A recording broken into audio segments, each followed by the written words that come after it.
Y continuo porque es a través de un libro de la Biblia a la vez. ¿Por qué lo hacemos de esa manera?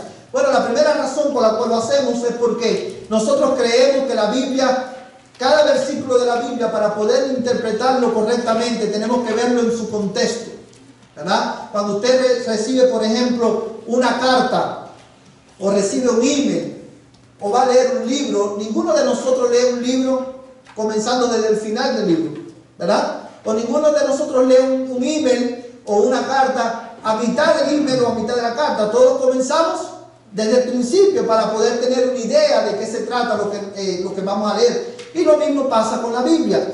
La Biblia, hermano, fue escrita en un contexto que debemos tenerlo en cuenta para poder entender el mensaje de ese libro. Y yo quiero, hermanos, recordarles algo, y es que la otra razón por la cual lo hacemos es porque nosotros creemos que la Biblia es la palabra de Dios. Y es la palabra de Dios porque es inspirada por Dios. Y no importa el libro que estemos estudiando, no importa el libro, puede ser del Antiguo Testamento o del Nuevo Testamento, Dios siempre tiene algo que decirle a su pueblo a través de su palabra. Y el mensaje de la Escritura es relevante para la iglesia en cualquier tiempo, en todo tiempo, y en cualquier libro de la Escritura en el que estemos. Amén, hermanos. Hoy, hermanos, con la ayuda del Señor vamos a comenzar esta nueva serie en el libro de Esdras. Y ha sido mi oración que Dios use esta serie, hermanos, para incrementar, para provocar en nosotros un mayor amor, un creciente amor por su palabra y una confianza resoluta, hermano, en la palabra de Dios, hermano, en la fidelidad de Dios, que siempre cumple sus promesas. Amados hermanos, quizás algunos de ustedes se pudieran estar preguntando en esta mañana, ¿por qué estudiar el libro de Esdras? ¿Cuántos de ustedes han leído el libro de Esdras? ¿Verdad? Y muchos se pueden estar preguntando, ¿por qué leer el libro de Esdras? Un libro que contiene relatos que pasaron hace muchos años atrás. Generalmente, la iglesia, hermanos, los cristianos no leemos, no somos muy dados a leer los libros históricos del Antiguo Testamento. Y la razón por la cual muchos cristianos no profundizamos en estos libros, no los estudiamos, es porque erróneamente pensamos que las historias del Antiguo Testamento son historias que están ahí con el propósito de informarnos quizás de lo que pasó en el pasado. O muchos ven las historias del Antiguo Testamento como un grupo de relatos que no tienen nada que ver con nosotros hoy, que tenían que ver con Israel solamente. Otros en estas historias simplemente ven historias que podemos sacar algunas enseñanzas o algunas aplicaciones morales para nosotros hoy. Y eso ha provocado un desinterés, hermano, en la iglesia moderna hacia los libros históricos del Antiguo Testamento. Pero antes de yo estudiar con ustedes Esdras, antes de ver cualquier cosa en esta mañana, yo quiero darte dos razones por las cuales es bueno para nosotros como iglesia estudiar no solamente Esdras, sino los libros históricos y todos los libros también del Antiguo Testamento. Hermano, la primera razón por la cual es bueno estudiar este libro y los libros históricos de la Biblia es porque promueven la santificación del creyente. Este es al considerar el proceder del pueblo de Israel, al considerar la manera en la que Dios respondió al pecado, hermano, del pueblo de Israel, nosotros aprendemos dos cosas fundamentales. La primera es que nosotros no somos diferentes a Israel. Nosotros somos pecadores también.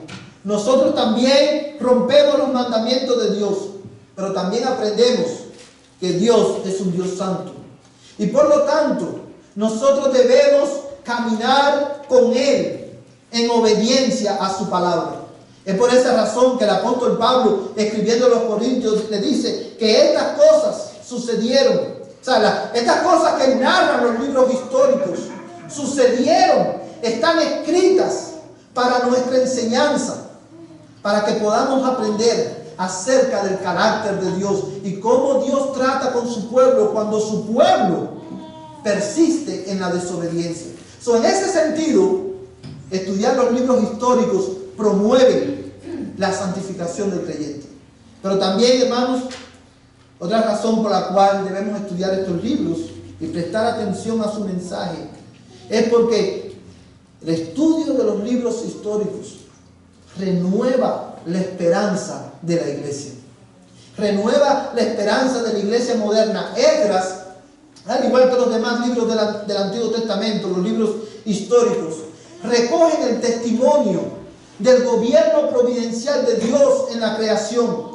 Y es bueno para nosotros profundizar en estos registros históricos del obrar de Dios entre los hombres, porque ellos son un recordatorio para la iglesia moderna de que Dios es el Señor de la historia. El Señor, nuestro Dios, está sentado en su trono. De hecho, Él es el que escribe la historia de los hombres, porque nada pasa si no es por el consejo predeterminado de Dios. Y en ese sentido los libros históricos renuevan nuestra esperanza como iglesia, porque también nos recuerdan que Dios lleva a cabo sus propósitos a través de los grandes reyes y gobernantes de las naciones. Y Esdras es un ejemplo perfecto de esta verdad. Cuando nosotros vivimos en naciones con gobiernos perversos, con malos gobernantes, la iglesia, eso provoca en el mundo desesperación y tumulto.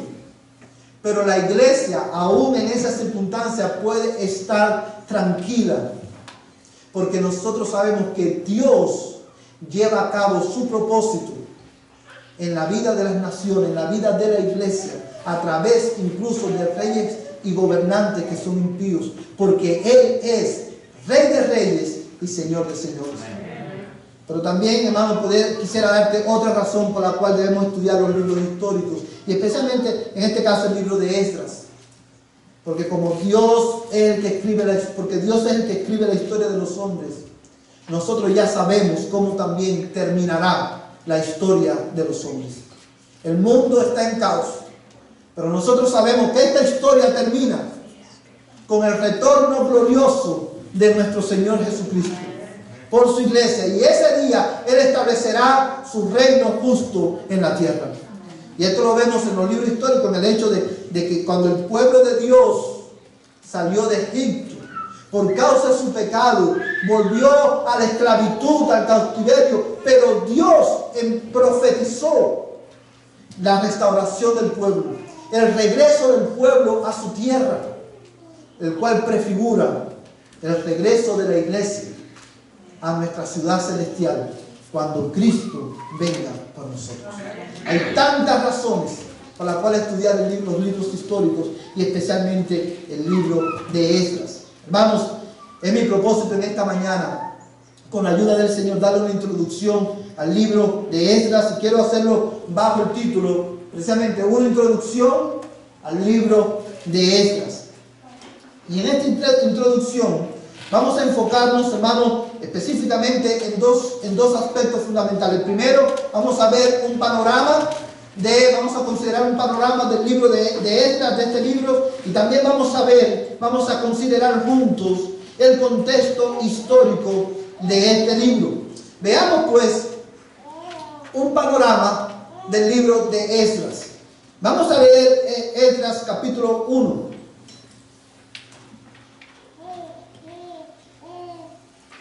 Y luego que leamos Esdras capítulo 1, verso 1, vamos a orar. Dice la palabra del Señor: en el primer año de Ciro, rey de Persia, para que se cumpliera la palabra del Señor por boca de Jeremías, el Señor movió el espíritu de Ciro, rey de Persia, y éste hizo proclamar por todo su reino y también por escrito, diciendo, vamos a leer el verso 2, así dice Ciro, rey de Persia, el Señor, el Dios de los cielos, me ha dado todos los reinos de la tierra, y Él me ha designado para que le edifique una casa en Jerusalén que está en Judá. Oremos. Padre Celestial, en esta mañana te damos gracias por tu palabra. Y te damos gracias, Señor, porque ella es viva y eficaz y más cortante que espada de doble filo. Te damos gracias, Señor, porque tú tienes algo que decirnos a través de tu palabra en este día. Por lo que quiero rogarte en el nombre de Jesús, Señor, Que tú me ayudes a mí como pastor a proclamar, Señor, con claridad el mensaje de tu palabra en esta mañana. Y que tú, Señor, apliques este mensaje al corazón de los creyentes y de los que no son creyentes también. Señor, usa tu palabra en esta mañana para santificar a tu pueblo. Usa tu palabra en esta mañana para, Señor, moldearnos a la imagen de Cristo, para hacer tu propósito en nuestras vidas. Señor, y a través de tu palabra, salva a aquellos que no te conocen. Oh Dios amado, yo te ruego en el nombre de Jesús, al terminar este tiempo podamos ir a nuestras casas reflexionando en la verdad de la Escritura. Y como resultado, Señor, te ruego que nuestra fe sea fortalecida y nuestra esperanza en el Evangelio sea renovada. Yo te lo ruego, Señor, en el nombre de Jesús. Amén y amén. Amados hermanos, el libro de Esdras es uno de los libros históricos del Antiguo Testamento. Y la razón por la cual es importante enfatizar este tema es porque, como mencionábamos al principio, los libros históricos del Antiguo Testamento, los libros históricos de la Biblia, narran eventos que pasaron hace muchos años atrás, especialmente eventos que narran, que nos muestran cómo Dios trataba no solamente con su pueblo, sino que también cómo Dios trataba con las naciones extranjeras. Y la razón por la cual esto es importante resaltarlo es porque al estudiar el libro de Esdras, al profundizar en su mensaje, debemos tener en cuenta que los eventos que están aquí en este libro y en los libros históricos son eventos que pasaron una sola vez. No se van a volver a repetir jamás. Sin embargo, hay principios, hermanos, que tienen que ver, que son aplicables, que son transferibles a la iglesia moderna, a la iglesia de todos los tiempos, de todos los lugares. Y Dios, cada vez que la iglesia lee estos libros, aunque estos eventos no se van a repetir jamás, Dios tiene siempre algo que decirnos acerca de Él y de nuestra relación con Él, aún en estos libros de la Biblia.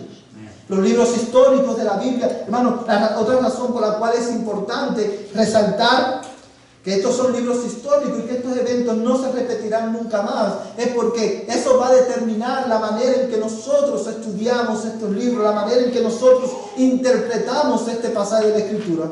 Y también es importante, al considerar el género literario de estos libros, es importante resaltar que aunque estos libros, el libro de Esdras, el libro y todos los libros históricos del Antiguo Testamento, aunque tienen que ver con la historia de Israel, estos libros no son acerca de Israel. Estos libros, este relato, la manera en la que Dios trató con Israel y trató con las naciones extranjeras de aquel tiempo, tienen que ver, encajan en un mensaje, son parte de un mensaje mucho más grande, un mensaje mucho más profundo, y es el mensaje de redención. Estas historias no son simplemente la historia de Israel, sino es parte de la historia de la redención que Dios ha revelado en su palabra. Historia que se fue desarrollando progresivamente a través del Antiguo Testamento y hasta llegar a Jesucristo, ¿verdad? El Cordero de Dios, el Rey que murió por su pueblo. El libro de Esdras, hermanos, es un libro que tiene, con los que ya lo han leído saben, tiene 10 capítulos solamente. Es un libro fácil de leer.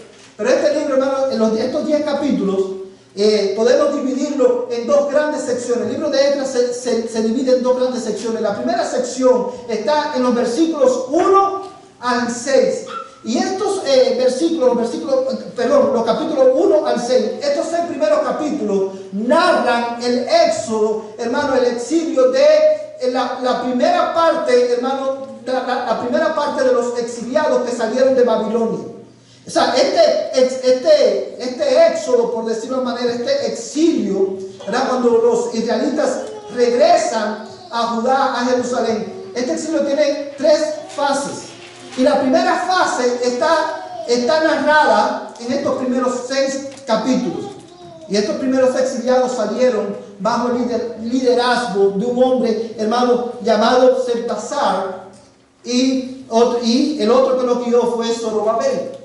Ese es el contenido de los primeros 6 capítulos de Esdras. Del capítulo 7 al capítulo 10, esta porción de este libro es conocido como las memorias de Esdras.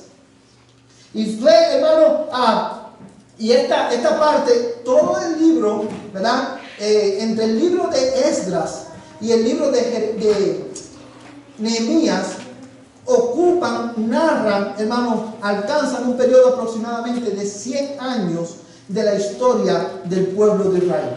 Yo quiero poner en la gráfica poner una gráfica en pantalla. No todos la van a poder ver porque está bien chiquitica, pero yo te la voy a leer para que podamos tener una idea de cómo sucedieron los eventos que vamos a estar mirando en el libro de Esdras, para que podamos tener un mejor entendimiento de su mensaje.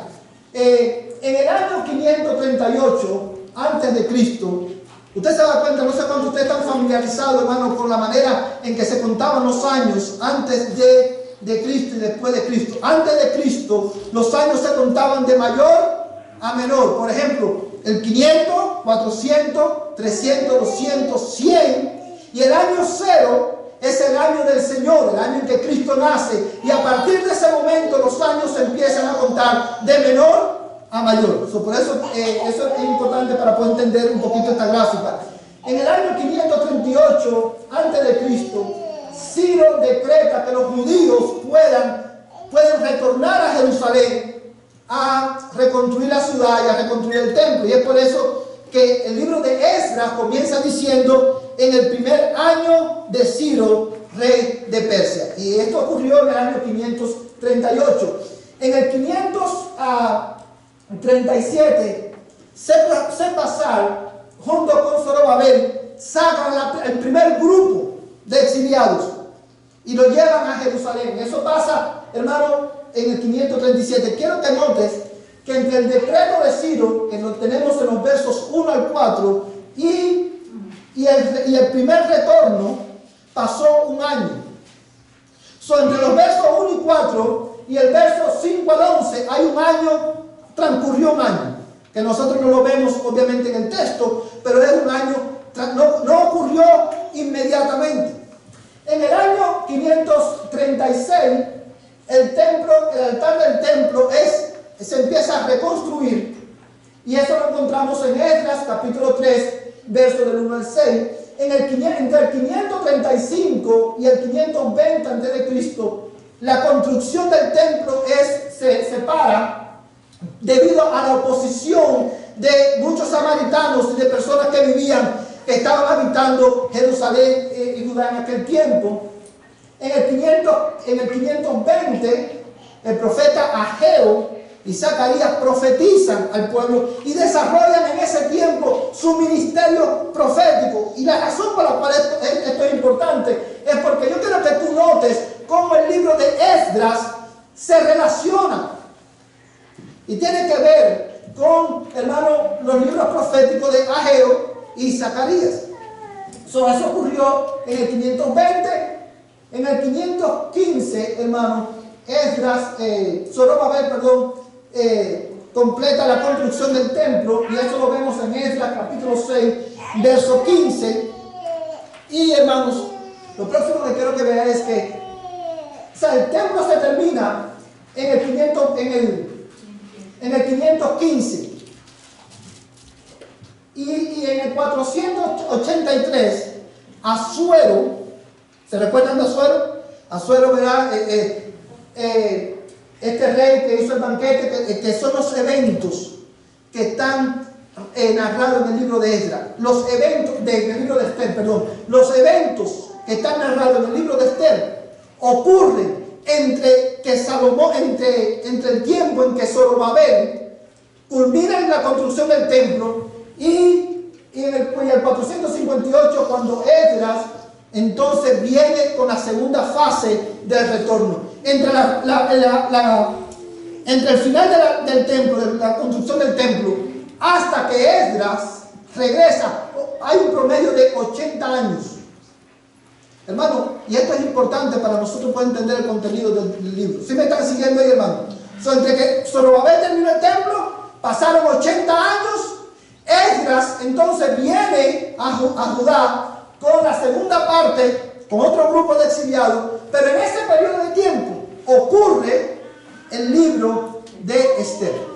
O sea, ocurren los eventos relacionados en el libro de Esther. En el 478 Esther viene a ser la reina, y en el 473 se establece la fiesta del Purim, y hermanos, en el 458 es cuando Esdras entonces lleva al grupo de exiliados. Ese es el timeline del libro de Esdras. Y yo quiero que tú notes la relación que hay entre Esdras, Esther. Lo que nosotros leemos en el libro de Esther ocurrió en este tiempo. Y quiero que también notes que en este tiempo tan difícil de la nación de Israel, ahí entra a jugar un papel fundamental el ministerio profético de Ageo y Zacarías. Y este, hermano, es un panorama a grandes rasgos, hermano, del contenido del libro de Esdras y el tiempo que ocupa, ¿verdad? El tiempo que alcanza el relato de este libro. Ahora bien, ¿quién escribió el libro de Esdras? Este es uno de los puntos, hermanos, más controversiales, por decirlo de una manera. Los comentaristas no se ponen de acuerdo. Algunos dicen que el libro de Esdras, hermanos, fue escrito por Esdras. Y la razón por la cual ellos se basan en esta opinión, es porque a partir del capítulo 7, usted va a notar que Esdras, que se empieza a hablar, el relato se empieza a escribir en primera persona. Y por esa razón, muchos dicen, bueno, el libro lo escribió Esdras.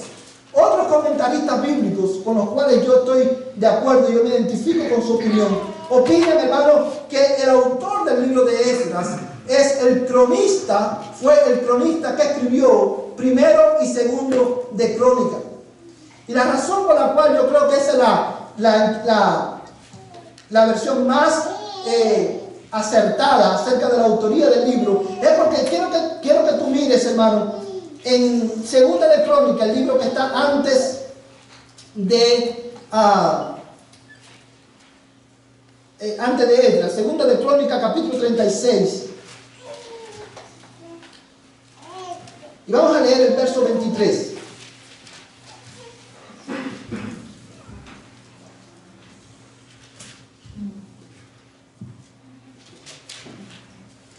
¿Todos lo tienen, hermanos? Fíjate lo que dice. Vamos a leer el verso 23 y vamos a leer el versículo 1 del capítulo 1 de Esdras, para que usted vea. Dice: así dice Ciro, rey de Persia: el Señor, el Dios de los cielos, me ha dado todos los reinos de la tierra y me ha designado para que yo le edifique una casa en Jerusalén que está en Judá. Quien de entre vosotros sea de su pueblo, el Señor, su Dios, sea con él y suba. Versículo 1 del capítulo 1 de Esdras. En el primer año de Ciro, rey de Persia, para que se cumpliera la palabra del Señor por boca de Jeremías, el Señor movió el espíritu de Ciro, rey de Persia, y este hizo proclamar por todo su reino y también por escrito, diciendo. El decreto, segundo libro de Crónicas, termina con el decreto de Ciro. Y Esdras, capítulo 1, verso 1, comienza con el decreto de Ciro. La idea es, hermano, la evidencia es que el que escribió el primero y segundo de Crónica escribió también el libro de Esdras. Y la razón por la cual a partir del capítulo 7 en la narración empieza en primera persona es porque la tradición dice que el cronista empezó a escribir oyendo el relato de Esdras. Por eso es conocido como las memorias de Esdras, esta última parte del libro. Ahora bien, vimos ya un panorama del libro, vimos su autor, el consenso general es que fue el cronista. Y ahora quiero que consideremos también como parte de este overview del libro, el tema principal de este libro. ¿Cuál es el tema del libro de Esdras? Bueno, mis amados hermanos, el tema del libro de este libro es la fidelidad a Dios, la importancia de la fidelidad a Dios expresada en la adoración y en la obediencia a su palabra. Hay algo que Esdras nos enseña. Yo quiero que usted preste atención porque es muy importante. Para que haya verdadera restauración en la vida de cualquier persona. Para que haya restauración en la vida, en cualquier familia, en cualquier iglesia. Para que haya cualquier tipo de restauración, ya sea a nivel individual, a nivel familiar o a nivel eclesiástico, es necesario dos cosas: confiar en las promesas reveladas por Dios en su palabra y someternos a la autoridad de su palabra. Y esto, hermano, está implícito en el mensaje de Esdras. Si usted se da cuenta, el versículo 1 dice: para que se cumpliera la palabra del Señor por boca de Jeremías. Cuando el cronista empieza a escribir el libro de Esdras, él comienza llamando al pueblo prácticamente a confiar en las promesas de Dios. Ellos estaban en el exilio, ellos estaban en el cautiverio. Las condiciones en las que estaban, por lo menos al principio del cautiverio, eran muy parecidas a las condiciones que tenían en Egipto. Y Dios comienza llamándolos a confiar, a recordarles que todo lo que este nuevo éxodo que iba a haber era el resultado del cumplimiento de la promesa de Dios a su pueblo. Pero también a través del libro vamos a ver que Dios nos enseña la centralidad de la palabra de Dios, de la obediencia a la palabra de Dios, para que haya verdadera restauración. Mira conmigo, por ejemplo, capítulo 3, verso 2. Dice la palabra del Señor: entonces Jesúa, hijo de Josadak, con sus hermanos, los sacerdotes, y Zorobabel, hijo de Salatiel, con sus hermanos, se levantaron y edificaron el altar del Dios de Israel para ofrecer holocaustos sobre él, como está escrito en la ley de Moisés, hombre de Dios. Mira el verso 4. Y celebraron la fiesta de los tabernáculos, como está escrito con el número diario de holocaustos, conforme a lo prescrito para cada día. Mira, hermano, el capítulo 6, verso 18. Capítulo 6, verso 18 dice: entonces asignaron a los sacerdotes en sus secciones y a los levitas en sus clases para el servicio de Dios en Jerusalén, como está escrito en el libro de Moisés. Mira el capítulo 7, verso 6. Esdras subió de Babilonia y era escriba experto ¿en qué? En la ley de Moisés, que el Señor Dios de Israel había dado, y el rey le concedió todo lo que pedía, porque la mano del Señor su Dios estaba sobre él. El tema, hermano, de este libro es la fidelidad a Dios, expresada principalmente en la adoración. Por eso lo primero que ellos hacen, ¿qué cosa es? Reconstruir el altar. Y esta fidelidad a Dios también se pone de manifiesto en la obediencia a la palabra de Dios. ¿Sabes por qué? Porque, amados hermanos, no puede haber restauración en nuestras vidas si no hay obediencia a la palabra del Señor. Fíjate cómo estos textos que acabamos de leer enfatizan y que lo que hicieron, lo hicieron como estaba escrito. El problema de nosotros hoy es que nosotros queremos ver la gloria de Dios, la grandeza de Dios en nuestras vidas, en nuestras familias y en nuestro contexto, en nuestra iglesia, pero hemos olvidado que para ello es necesario fidelidad, obediencia a la palabra de Dios y una profunda confianza en las promesas de Dios reveladas en su palabra. Y ese es el tema del libro de Esdras. Es por eso que este libro será de bendición para nuestra iglesia. Es por eso que este libro Dios lo va a usar, el mensaje de Esdras, para renovar nuestra fe y para hacernos crecer en obediencia. El mensaje de este libro Dios lo va a usar para hacernos crecer a nosotros también en obediencia a esta palabra. Es por eso que el mensaje de Esdras es para ti y para mí. Es por esto, hermano, por el mensaje de este libro, que nosotros hemos titulado nuestra serie de estudio de mensajes en este libro, Esdras, la centralidad de la palabra de Dios. Ahora bien, quiero, hermanos, que consideremos, después de haber visto este panorama del libro, de haber visto su autor, su mensaje, quiero que consideremos juntos, hermanos, el contexto histórico del libro de Esdras. Hermanos, este libro comienza con una declaración que es de vital importancia para el lector de Esdras. Y vamos a volver a Esdras capítulo 1. Fíjate cómo comienza el libro.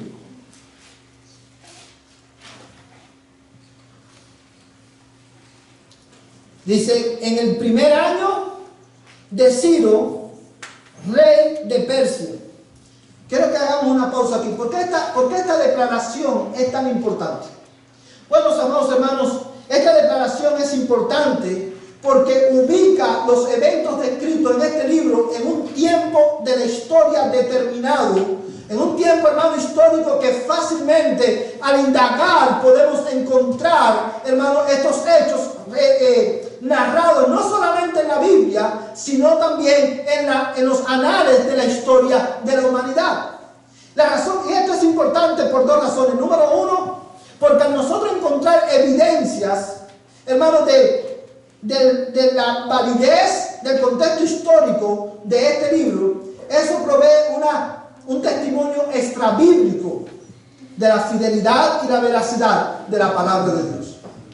La razón por la cual esta declaración en el primer año del rey de Ciro es tan importante es porque nos recuerda y es un testimonio de que, amados hermanos, el libro de Esdras no es un libro de la mitología hebrea, no es un libro místico, no es una novela, es un libro que narra eventos reales. Esdras fue un hombre real, tan real como lo fue Ciro.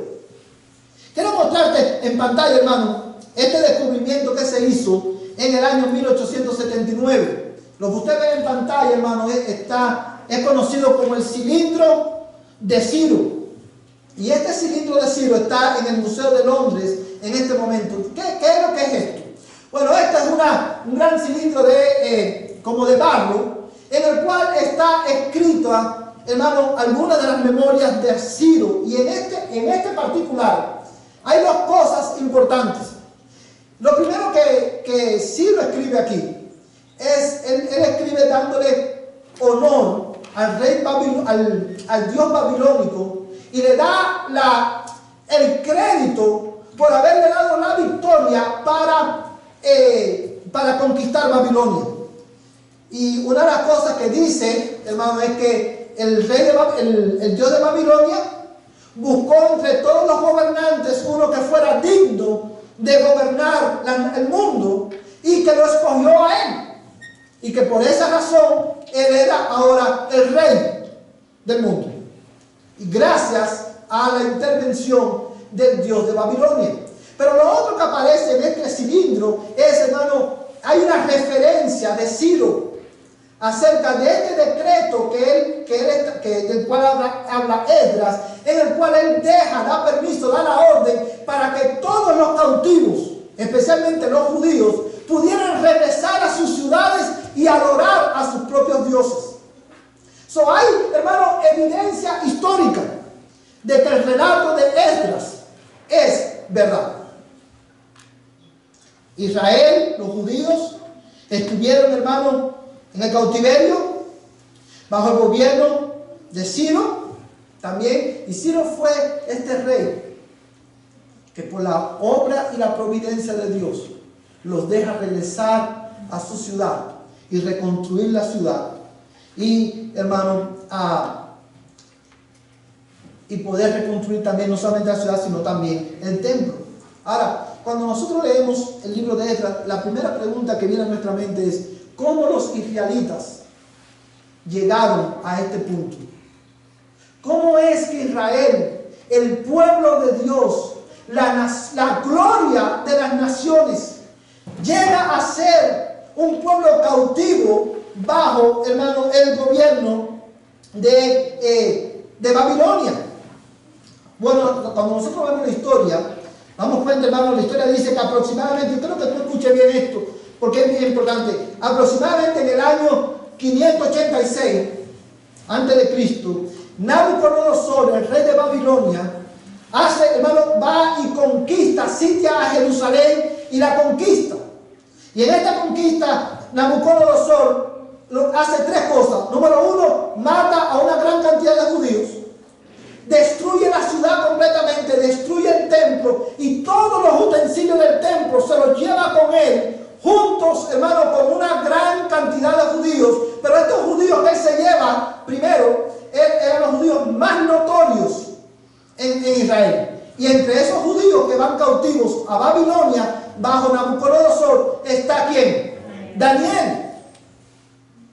Ahora, después, hermano, que él la conquista, ¿verdad? Esta conquista de Babilonia, hermano, este ataque de Babilonia dejó a Israel, la gloria de las naciones, como una ciudad sin identidad política, porque destruyeron la ciudad, mataron a su rey.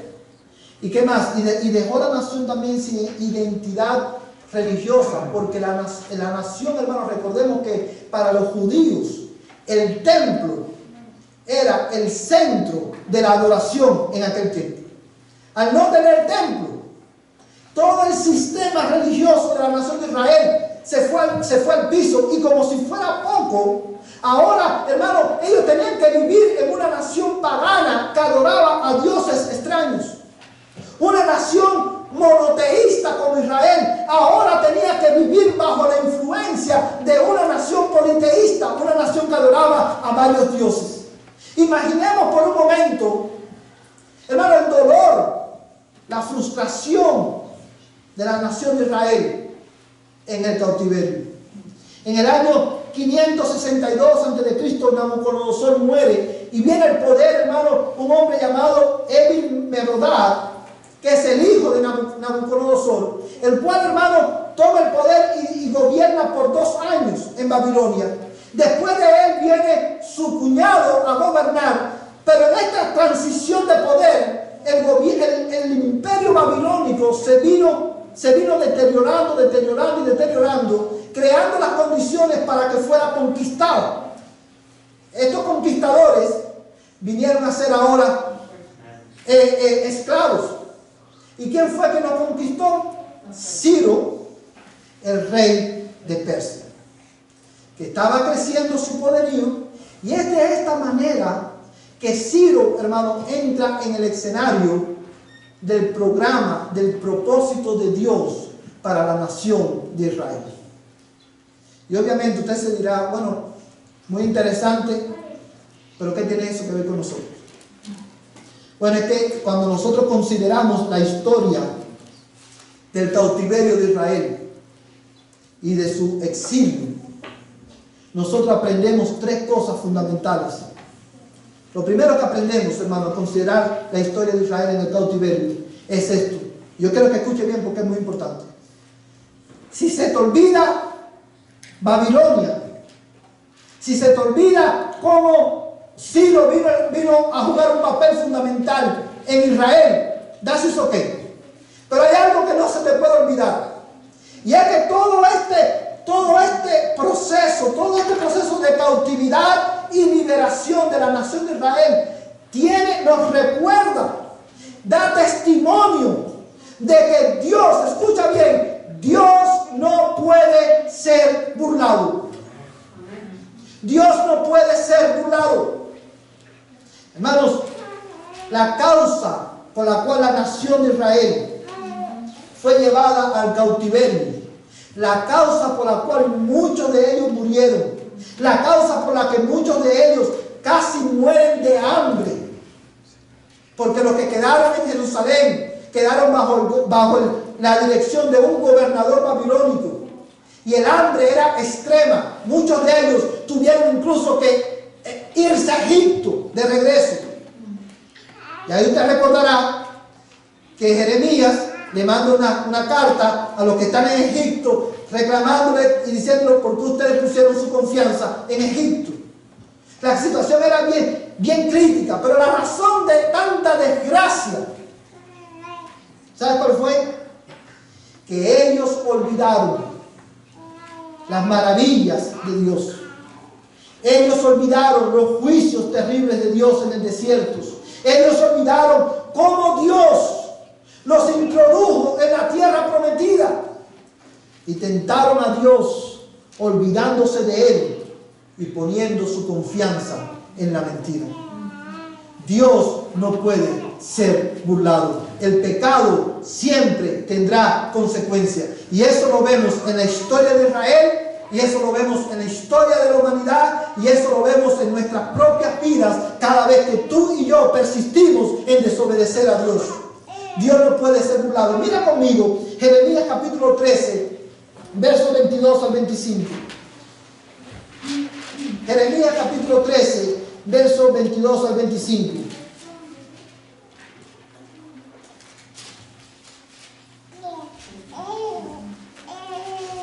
Amén. Jeremías capítulo 13, versos 22 al 25. Escucha, marca este texto en tu Biblia. Jeremías 13, 22 al 25. Dice la palabra de Dios. Y si dices en tu corazón, ¿por qué me han sucedido estas cosas? Vamos a hacer una pausa ahí. Fíjate cómo dice el Señor a través de Jeremías. Si tú dices en tu corazón, si tú te preguntas, ¿por qué han sucedido estas cosas? ¿Qué cosas? Toda la desgracia, el cautiverio, la destrucción de Jerusalén, la destrucción del templo. Dice la respuesta es, por la magnitud de tu iniquidad, te han quitado las faldas y descubierto tus calcañares. ¿Puede el etíope mudar su piel? ¿O el leopardo sus manchas? Así vosotros podréis hacer el bien, estando acostumbrados a hacer el mal. Por tanto, os esparciré como paja, arrastrada por el viento del desierto. Esta es tu suerte, la porción que ya he medido para ti, declara el Señor, porque me has olvidado y has confiado en la mentira. Es por esa causa. No fue que Israel estaba en el lugar equivocado, vivió en el tiempo equivocado. El cautiverio no fue la obra de la casualidad. El cautiverio no fue obra de Satanás en contra del pueblo de Israel. El cautiverio fue el juicio de Dios sobre Israel porque ellos se olvidaron de Dios. Y algo que la iglesia moderna, leer Esdras, debe recordar es esto: Dios no puede ser burlado, y Esdras da testimonio de ello. Yo no quiero que tú lo busques por causa del tiempo, porque ya se nos está acabando el tiempo, pero quiero leerte un texto de la Escritura que está en Eclesiastés capítulo 8, verso 11. Dice la palabra del Señor. Apunta ese texto, no lo busques, léelo en tu casa, pero dice Eclesiastés 8:11: como la sentencia contra una mala obra no se ejecuta enseguida, por eso el corazón de los hijos de los hombres está en ellos, entregados enteramente a hacer el mal. ¿Usted sabe lo que significa eso, hermano? ¿Por qué te leo este verso? Yo quiero hablarle a los niños, a los jóvenes, a los adolescentes, a los adultos. Yo creo que tú vayas a tu casa pensando en esto. Tú puedes ser más inteligente que tus padres. Tú puedes engañar a tus padres. Tú puedes vivir una doble vida, aparentar ser un niño o una niña muy obediente en tu casa y ser un diablo en la escuela o donde nadie te conozca. Y puedes engañar a tus padres, puedes engañar a tu pastor, puedes engañar a todo el mundo. Pero yo quiero que tú sepas algo. El libro de Esdras nos recuerda: Dios no puede ser burlado. Y un día Dios, si tú no te arrepientes de tu pecado y vienes a Cristo, un día Dios va a traer sobre ti juicio por causa de tu pecado. Porque el pecado tiene consecuencias no solamente del otro lado de la eternidad, sino también de este lado de la eternidad. La razón, dice Eclesiastés, que porque nosotros no vemos el juicio en el momento, por eso tú piensas que tú puedes, por eso el hombre piensa que puede burlar a Dios. Pero Dios no puede ser burlado. Dios conoce tu corazón. Dios conoce las motivaciones de tu corazón, tu pensamiento más íntimo. Dios lo conoce. Y es por eso, y aunque esto es una verdad que digo, es una verdad para todos. Si tú estás aquí en esta mañana sin Cristo, yo quiero que tú sepas esto: Dios no puede ser burlado. Tú necesitas venir a Dios hoy en arrepentimiento y fe. En arrepentimiento, tú necesitas arrepentirte de tu pecado y creer en Jesucristo, porque Él es el único que puede hacerte libre del poder del pecado. Tú estás bajo condenación por causa de tu maldad. Tú estás bajo condenación porque has puesto tu confianza en la mentira. Has puesto tu confianza en tu propia fuerza, en tu propia habilidad, en tu propio intelecto. Y poner tu confianza en ello te va a llevar a la muerte eterna. Pero hoy es el día de salvación. Si tú crees en Jesucristo y te arrepientes de tu pecado, Dios te perdona y te da la vida eterna. Por eso ahí donde tú estás, de la misma manera que cuando Israel estaba en Egipto, clamó y dijo: Señor, líbranos de nuestra esclavitud. De esa misma manera, si tú hoy clamas a Dios y le dices: Señor, ten misericordia de mí, dame un nuevo corazón, dame fe, hazme libre del poder del pecado, Dios va a obrar en tu vida. Ven a Él en arrepentimiento y fe. Solamente Él puede hacerte libre. Recuerda, tú puedes burlar a tu familia y a los que te rodean, pero Dios no puede ser burlado. Y la historia del cautiverio da testimonio de ello. Pero también la historia del cautiverio nos recuerda que tiempos de pruebas sacan a la luz los ídolos de nuestros corazones. Se recuerda que al principio le dije que los primeros 6 capítulos de Esdras narran la primera fase del exilio, de este retorno de los exiliados. Y es porque cuando el rey da el decreto, un año más tarde, Zorobabel y Sesbazar toman ventaja de este decreto y vienen, regresan a Jerusalén. Y pasan dos cosas. No todos los judíos regresan con Zorobabel y Sesbazar. ¿Usted sabe por qué? Porque muchos de ellos se acostumbraron al estilo de vida que tenían en Babilonia, bajo el imperio persa. Incluso ellos llegaron a prosperar tanto y se enfocaron tanto. Ellos se enfocaron, hermano, en hacer sus propios negocios y a prosperar sus negocios, a hacer sus propios imperios en el cautiverio. Ya Babilonia ya no era el lugar del exilio. Babilonia para muchos de ellos vino a ser su propia tierra, su propia casa. Hay un dato histórico muy interesante. Uno de los descendientes de uno de los judíos que estaban en el exilio, una de las familias descendientes de los judíos que estaban en el exilio, fueron los primeros que hicieron, hermano, fueron los primeros en establecer el primer banco en el mundo. Así de próspero eran los judíos bajo el cautiverio. Incluso el libro de Esther nos dice que ellos llegan a tener incluso una reina que es judía. Pero ellos sabían toda la comodidad, todo el confort que ellos tenían, los hizo olvidar que Dios habitaba con su pueblo en Jerusalén. Que el lugar de adoración era Jerusalén en aquel tiempo. Ellos olvidaron que tenían una misión: regresar a Jerusalén y reconstruir el altar de la adoración, reconstruir el templo para que el Dios de Israel fuese adorado y de esa manera las naciones volvieran a ver la gloria de Dios. Y yo te pregunto, mi hermano, ¿no somos nosotros iguales? Nosotros hemos venido a este país y nos hemos adaptado tanto al sistema de este país que estamos tan enfocados, la iglesia está tan enfocada en hacer su propio. Cuando yo hablo de la iglesia, estoy hablando de cada creyente. Estamos muchas veces tan enfocados en hacer nuestro propio imperio, en llevar adelante nuestras propias empresas, que hemos olvidado que tú y yo somos exiliados en esta tierra y que tenemos una misión: construir el templo de Dios. No estoy hablando, hermano, de templos como los que tenemos hoy. Cuando hablo de la misión de construir el templo de Dios, estoy hablando de la misión de la iglesia, de establecer, de extender el reino de Dios a través de la predicación del evangelio.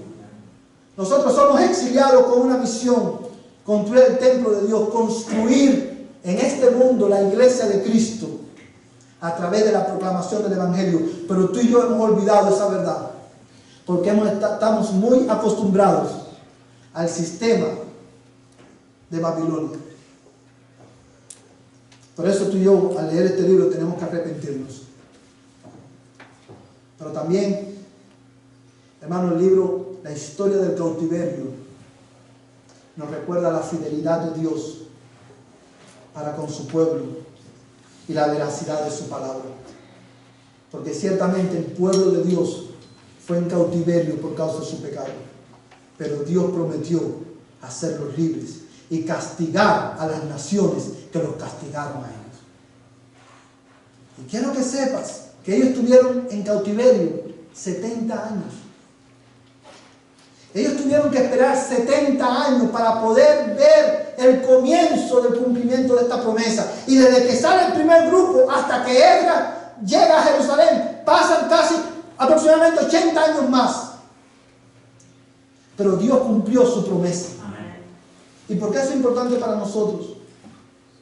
Porque dice el apóstol Pedro, no quiero que lo busque, yo lo voy a leer, dice el apóstol Pedro: ante todo sabed esto, que en los últimos días vendrán burladores con su sarcasmo, siguiendo sus propias pasiones, diciendo: ¿dónde está la promesa de su venida? Porque desde que los padres durmieron, todo continúa tal como estaba desde el principio de la creación. Y el Señor, dice Pedro, no se tarda en cumplir su promesa, según algunos la tienen por tardanza, sino que es paciente para con vosotros, no queriendo que nadie perezca, sino que todos vengan al arrepentimiento. Hermanos amados, Dios ha prometido regresar por su pueblo. Dios ha prometido, Jesucristo ha prometido venir por la iglesia y llevarnos de regreso a nuestra ciudad celestial, un nuevo cielo y una nueva tierra. Y ha pasado mucho tiempo desde que el Señor nos dio esa promesa. Pero la historia del cautiverio de Israel, la historia de Esdras, nos recuerda que Dios es fiel. Amén. Y de la misma manera que Él cumplió su promesa a través de Esdras, de Nehemías y de Nehemías, Dios cumplirá su promesa de venir por nosotros. Amén. Porque Dios es fiel. Dios es paciente. Él no retarda su promesa, como algunos la tienen por tardanza. Amados hermanos, hasta aquí nosotros hemos visto un panorama del libro de Esdras. Vimos, hermanos, y vimos también el contexto del libro de Esdras. El próximo domingo vamos a continuar con esta introducción de este libro. Pero yo quiero que tú vayas a tu casa recordando estas tres verdades. Dios no puede ser burlado. Los tiempos de pruebas revelan los ídolos que hay en nuestros corazones. Y en tercer lugar, el tiempo de esclavitud y la liberación del pueblo de Israel del dominio del rey de Babilonia es un recordatorio para ti, para mí hoy, de que Dios lleva a cabo sus propósitos y Dios usa aún a los gobernantes impíos para bendecir a su pueblo. Y es un recordatorio de que Dios siempre es fiel a su palabra. Mi pregunta para ti en esta mañana es: ¿conoces tú a ese Dios? ¿Tienes tú una relación con ese Dios? Solamente por medio de Jesucristo podemos conocer a ese Dios fiel y verdadero. Solamente por medio de la fe en Jesucristo podemos unirnos a Él y escapar de la ira venidera. Que Dios te bendiga en esta mañana. Quiero invitarte a que te pongas en pie. Y vamos a orar. Y vamos a pedirle al Señor que Él obre en nuestras vidas y que las verdades que hemos aprendido hoy en esta introducción a esto, el Señor nos ayude a aplicarlas en nuestras vidas. Amantísimo Padre Celestial que moras en los cielos, te adoramos y te bendecimos por tu palabra en esta mañana. Te damos gracias, Señor, por los libros históricos de la Biblia, porque son un testimonio de tu gobierno providencial y tu dominio sobre todas las cosas. Cuán privilegiados somos nosotros que adoramos al Señor de la historia. Amén. al Señor del cielo y de la tierra, aquel que mueve el corazón de los hombres, Señor, acorde al propósito predeterminado tuyo, Señor. Te adoramos y te bendecimos, porque tú eres nuestro Dios. Amén. Señor, ayúdanos a recordar que tú no puedes ser burlado y que esa verdad nos lleve al arrepentimiento. Ayúdanos a recordar, Señor, Padre, que tú traes tiempos de prueba a nuestras vidas para sacar a la luz también nuestros ídolos. Señor, en el nombre de Jesús te ruego que tú nos ayudes a identificarlos. Señor, y cuando nuestra fe se debilite, ayúdanos a mirar, Señor, la historia de la redención. Y ayúdanos a recordar, Señor, que tú eres fiel a tus promesas. Amén. Que tú eres fiel a tu palabra. Yo te lo ruego, Señor, en el nombre de Jesús. Bendice a tu pueblo en esta mañana. Que el amor de Dios, el Padre Celestial, la gracia de Jesucristo, el Señor de nuestras vidas, y la comunión del Espíritu Santo, la tercera persona de la Trinidad, sea con tu pueblo, desde ahora y hasta que Cristo venga por nosotros. Amén y amén. Hermanos, pueden sentarse. Los hermanos que salen primero, por favor, salgan. Y luego todos salimos, hermanos.